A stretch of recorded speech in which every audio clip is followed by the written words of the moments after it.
Nobody is waiting till 6 o'clock Eastern. Adrian Wojnarowski reporting that Kevin Durant is in fact headed to Brooklyn to join Kyrie Irving and DeAndre Jordan. What did Joel Embiid hear all year last year going into those playoffs? The one guy who can stop you is Al Horford. And guess what? He's your teammate now. There you go. I think the hardest part for me is, having to, leave the city and the organization that, I've been a part of for 8 years. 99% hearing is that Kawhi Leonard will be returning to Toronto and signing a 2-year contract. Yo guys, what is up? Welcome back to another video. We are talking NBA free agency. In today's video, the free agency period has started and we've seen some massive changes, The NBA has really shifted, and now we are just waiting on the news of Kawhi Leonard, and we're going to be talking about that in today's episode. Woj, if anyone wants to know any NBA news, go follow Woj, because Woj dropped a ton of NBA free agency news, and it was actually before the 6 o'clock deadline.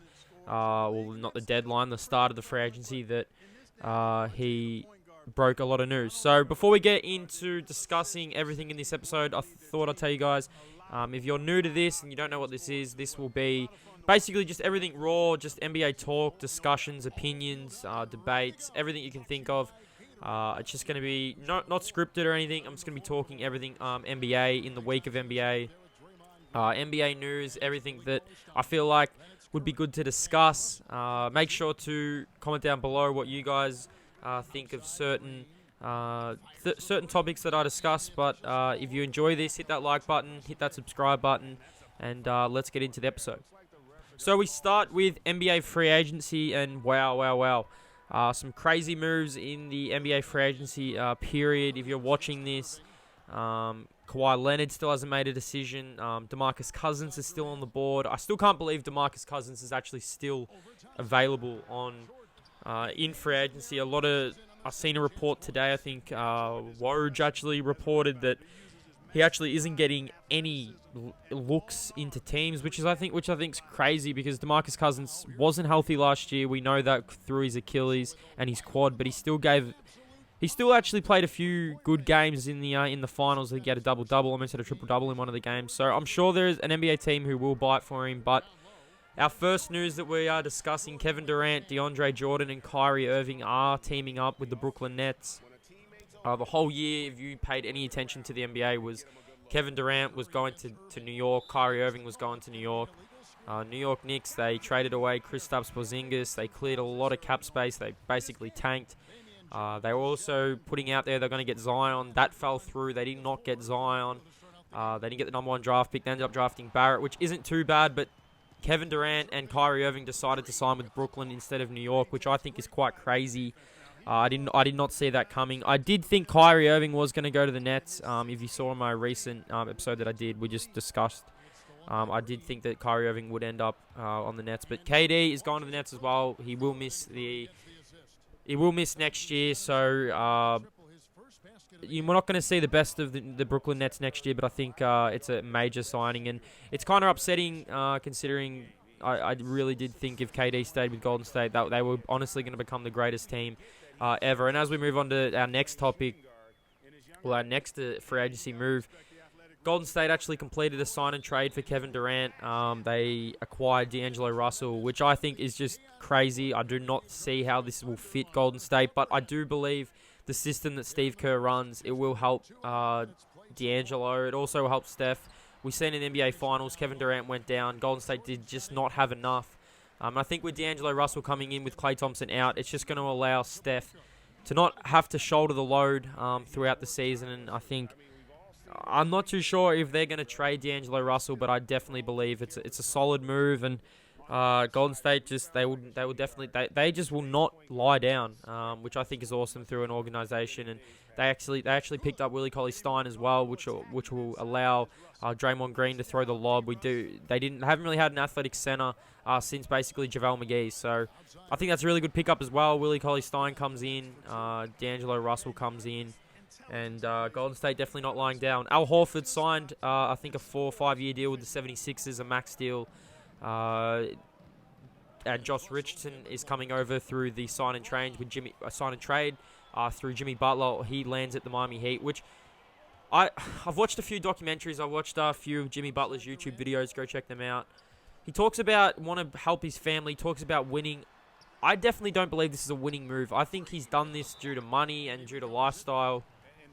He talked about how he basically is in the NBA to win, but I don't know why he just didn't decide to stay with the Philadelphia 76ers. They would have offered him the max. They did sign Tobias Harris to the max, but I'm sure they would have offered him the max as well.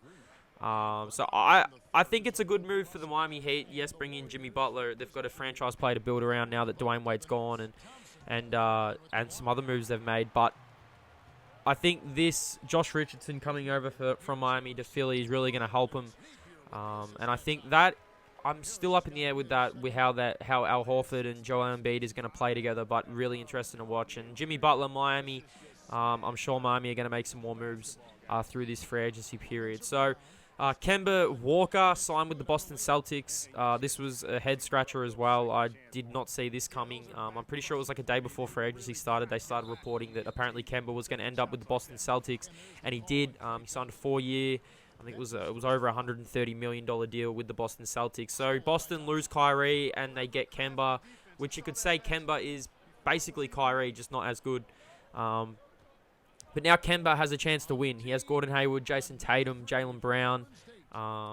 They also signed Enes Kanter. So I think that move with Kemba going there, and I think Gordon Hayward will return to Gordon Hayward. Boston are definitely going to be a tough team to beat.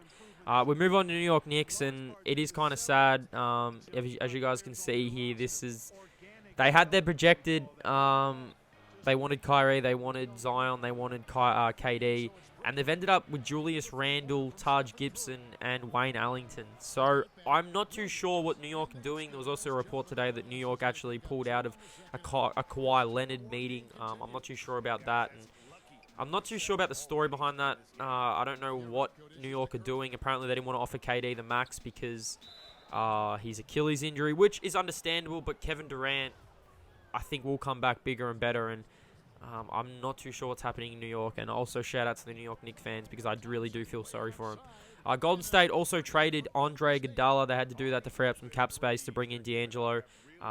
I do expect Andre Iguodala to end up either with Houston or Los Angeles if he receives a buyout from the Memphis Grizzlies. I don't think he'll be staying with Memphis. And that's very sad to see Andre Iguodala go from Golden State, considering he was the Finals MVP. He's a really good defender, and more importantly, he's really good in the locker room. So that was pretty sad to see him leave Golden State. Terry Rozier basically replaced Kemba Walker. He signed a 3-year, $48 million deal with the Charlotte Hornets. Now Terry Rozier finally gets his own team. He went on First Take and he was saying how he felt like he was the bus driver, and then he was in the boot of the bus after his first year when Kyrie came back. So Utah actually picked up really Ed good Davis the Kings signed and with Sacramento Kings. Emmanuel Mudiay. Sacramento was, low-key got a really top, good team. Top 5 Utah pick, Jazz also.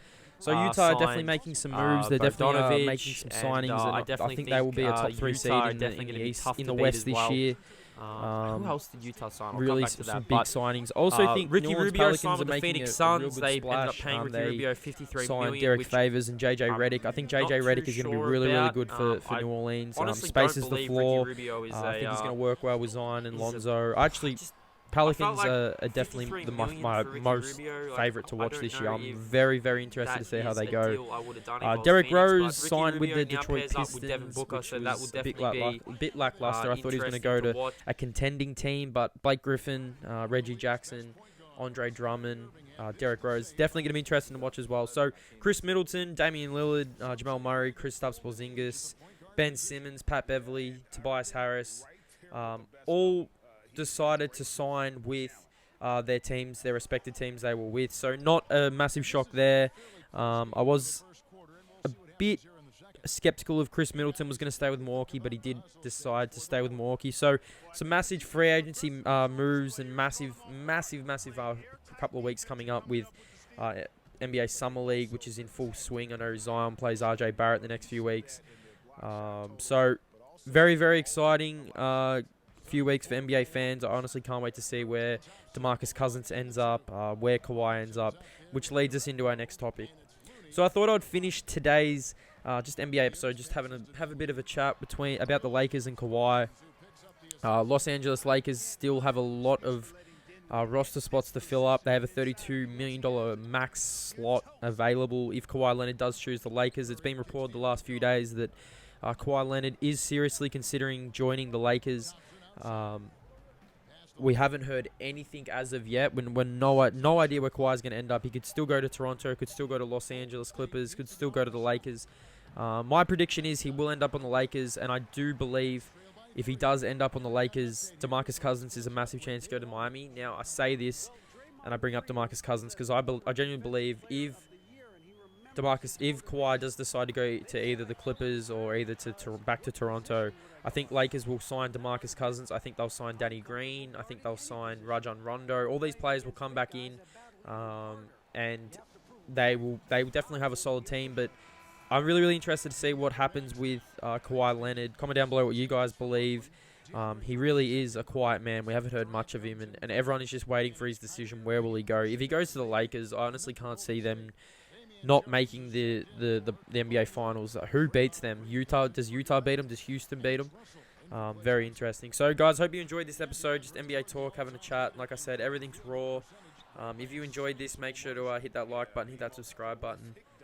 It is getting very interesting in the next few weeks. And it's getting very interesting to see what happens between Kawhi in the next couple of days. So, thanks for watching, guys. I'll see you in the next NBA Talk episode.